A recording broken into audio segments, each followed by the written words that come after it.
غربت کے مارے ماں باپ مجبوری میں اپنے بچوں کو نوکر رکھوا دیتے ہیں. چھوٹے چھوٹے بچے 6 سال کی عمر سے لے کے آگے کی عمر تک کے مائنر بچے جو ہیں وہ گھروں میں نوکریاں کرتے ہیں.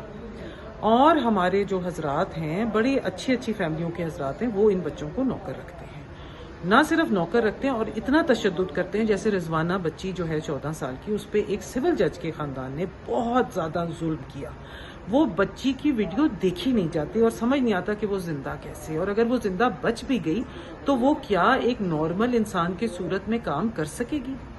ڈومیسٹک ورکرز کی پروٹیکشن کا بل میں نے نومبر آف 2002 میں پاس کیا ہے، اور اس کے رولز اس وقت بن گئے ہیں اور وہ پروسیس میں ہیں اور آگے جا رہے ہیں. اور یہ دیکھیے، ہمیں سب کو مل کے اس کی نفی کرنی ہوگی، اس قسم کی حرکات کی. اور وہ جو سول جج صاحب ہیں، ان کو اس وقت اور ان کی بیگم کو بیہائنڈ بارز ہونا چاہیے. اور یہ بات میں سختی سے کہنا چاہتی ہوں کہ چائلڈ ڈومیسٹک لیبر جو ہے وہ 16 سال سے نیچے کی عمر میں بینڈ ہے. اسلام آباد کیپٹل ٹیریٹری میں ایک بل پاس ہو چکا ہے. پروسیس آج CDA کے چیئرمین نے آگے بڑھا دیا ہے اور وہ رولز بھی اب پروسیس ہو جائیں گے. اور میری ریکویسٹ ہے سارے اداروں کو کہ فوری طور پہ اس رضوانہ کے کیس کو دیکھتے ہوئے فوری طور پہ ان رولز کو پاس کیا جائے.